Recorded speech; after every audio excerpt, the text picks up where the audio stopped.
Hello guys, weight loss buddies. I'm back after a long while. I think I have not done a video for probably almost a year, or as a weight loss. I think it could be a year. I don't know for sure. I would have to go back on my videos and see just how far back it is. But this is an update. I wanted to go into a long spiel from like the HCG days all the way up until now. I'm gonna try not to do too much of that. I will say though, HCG days was in 2010. I got to my goal weight. Well, it wasn't goal weight. I got to 170 pounds, and on HCG, if anybody knows about HCG, is you lose a lot of body fat. So at 170 pounds, I was very small. But not small to the point where, I started receiving those messages and stuff from my family I'm looking way too skinny. I'm like, I'm 170 pounds, chill out. I am 5'7" though, so 170 on me does look a little bit different from 170 on someone who was a little bit shorter. Um, so After the HCG days, I think we got to keto. I think I did HCG about a year or so, year or two, on and off, on and off. We all know how that happened. And then we came kind of like to keto, although I was doing keto more like low carbs, the Atkins diet, which we all found out later was completely wrong. We was doing keto wrong. It was more so that we needed to concentrate higher on healthier fats, um, low carbs, lower carbs, and a moderate size of protein. A lot of us was doing more protein than needed. So I think for myself, that's why I never did get to go weight on keto, is because I was doing way too many carbs, no, way too many proteins. And then another thing is I was doing way too many calories. I didn't know how to do macros and all of that. Still hate counting calories, still hate counting macros. I do not like it. But so I think that's why I didn't get too far down on keto, although keto was the most stable thing that I have done. And what I mean by stable is I think I lost a total of 45, close to 50 pounds on keto, and I was able to stay really consistent for a long period of time. With anything for me, it just depends on mind power type of thing.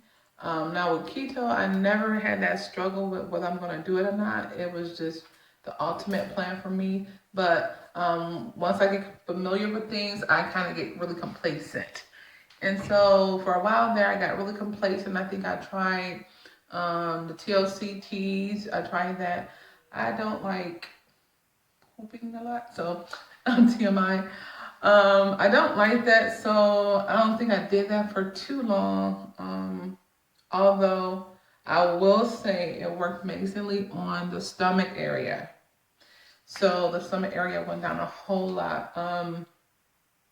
Didn't do that for too long. I think I did that for 6 months, maybe, if that.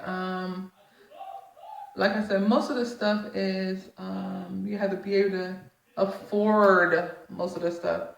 So it wasn't that it wasn't working or anything like that with the TLCTs. It was just, costly. Whatever you do is costly now unless you have a big team behind you.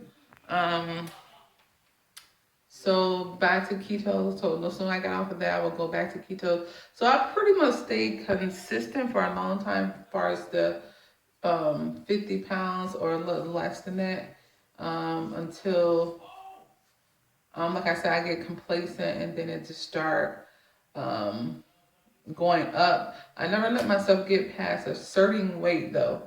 So, and I think like I was 170 on HCG at my lowest.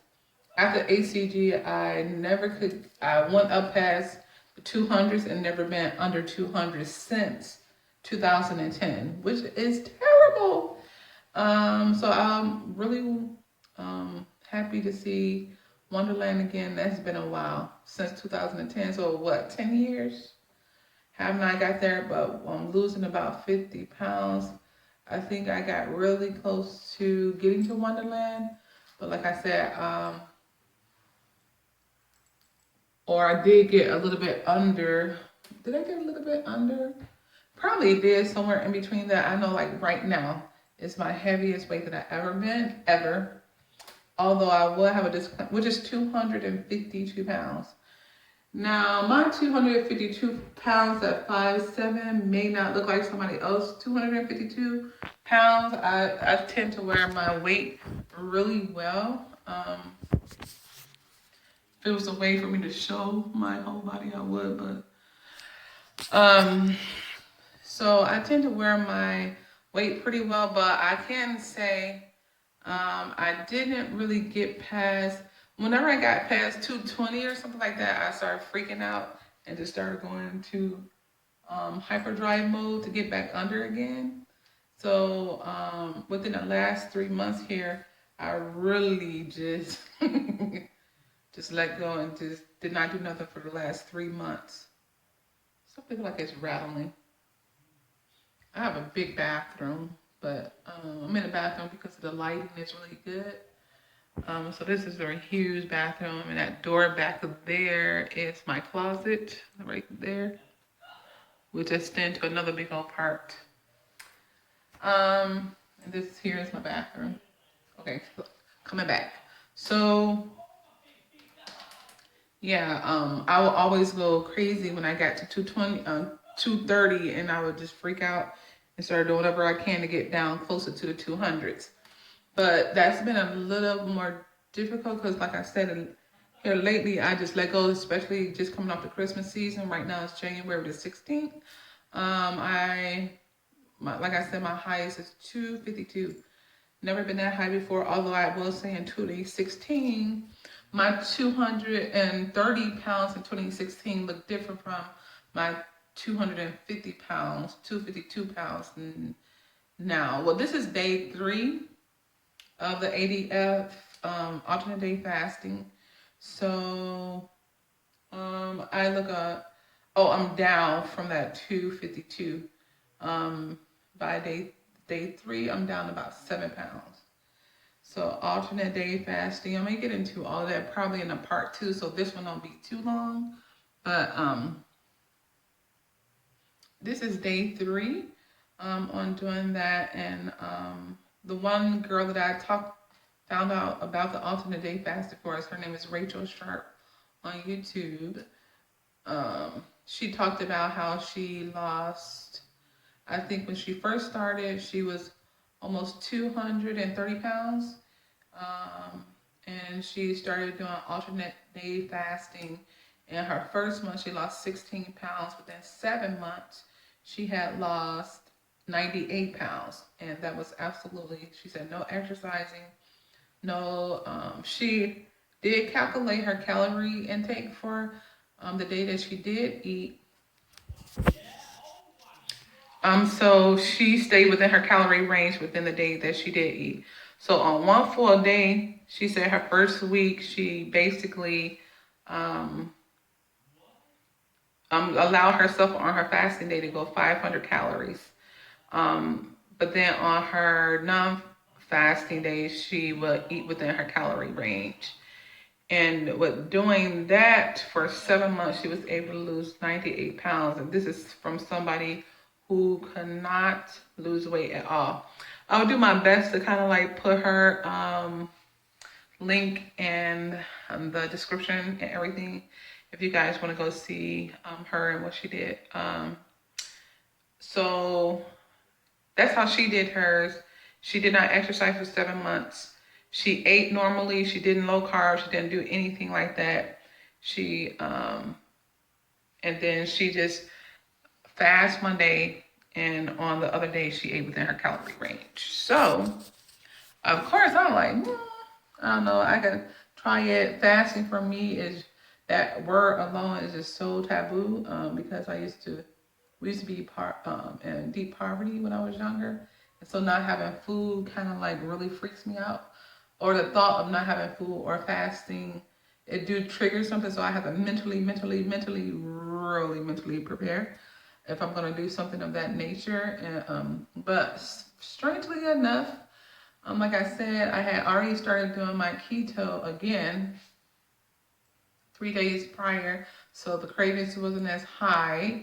Um, so then the first day I did mostly broth, chicken broth, water. Um, I really had a mental that day was really strong. I really was like, oh my God, I'm about to get hungry. I don't know what that thought was like, getting hungry. Oh my God, I don't want to eat. I do want to eat, but I don't want to not, do this thing because it seemed like not easy at first. I was like, no, this probably be a little bit hard, but I did. I made it through that first day surprisingly. But like I said, after I drank the water, I got up in the morning and I did a bulletproof coffee, which is not, um, 0 calories, but it was enough to get me to around about 12 o'clock, which was good. I drank water, and then around about getting close to 4 or 5, I started drinking my broth, like a bouillon cube, and I did my own special seasonings. And then after that, I was getting sugar cravings, so I went and got some sugar-free peppermints, cinnamon discs, and some sugar-free gum. And that kind of got me through the broth, and that sugar sweet taste after that. The broth kind of got me through that. And then pretty much I looked up, it was 10 o'clock, and I'm like, what are you saying? So my first day was really, really good. I was like, man, can I do this? I can do this. And so of course I'm on day 3 now. And day 3 is really, really good. I woke up very sound mind, very peaceful for the past 2 days. Actually, I have been waking up with absolutely early, an hour early before my wake up time, which I already wake up early at 5 o'clock. But I've been waking up earlier than that, and I've been feeling refreshed. Another, I haven't needed the coffee, because usually, even on keto, when I wake up, I'm coming out the bed drinking the coffee because energy levels low. I done worked all day the previous day. I'm tired. But for the past 2 days of just doing the alternate day, I was totally waking up out of the bed spunky and everything. And then on the second day, surprisingly, I was like, oh, I didn't do another whole day. This wasn't no problem. I passed day 1, and now I notice on day 2, it didn't scare me as much to get hungry. Matter of fact, when I felt the hunger pains coming, I felt them and I wasn't like freaking out. It wasn't an unbearable hunger. And so I was like, I can do this. So I went all the way to like 12:30, but we end up having a director's meeting. And after the director's meeting, everybody eats. So I was like, man, I was trying to figure out a way I can like not have to go and eat, because I had prepared all my liquids and all of that stuff like that. I was like, I can go another whole day. I don't need to eat on today. I feel okay. But sure enough, when I could eat, and I didn't want to tell my boss no. So we went to Zaxby's and I got a Cobb salad, and I ate, that salad is huge. Of course she ate all of her salad, but I don't usually eat lettuce like that. So I only ate half of it, and then most of my toppings like tomatoes, I ate the chicken. They had a few things in there that I ate, but naturally I cannot eat a whole lot anyway, which is really weird. You would think I would be really skinny because I can't eat that much at one time. But so after that, later on that day, I knew I did not want to eat because I knew it was like going to be, now I have to wait till I get hungry again and have to go through that whole thing over again. But I end up doing it and making it to the nighttime. And when I woke up by the 3rd day, I was down 7 pounds. Of course, it's water weight, probably, most likely. But that's okay. Water weight is good. 7 pounds of water weight is good. So I think I was, like I said, 252 down to 145. So we shall keep going. I will keep you guys updated most definitely. Because I plan on journaling or blogging this whole journey of the alternate day fasting. I do want to get into more details of it because I'm journaling as I go through with this so that I would be able to have some in detail stats about the different things I'm feeling. Like I was pleasantly surprised this morning. I was feeling amazing.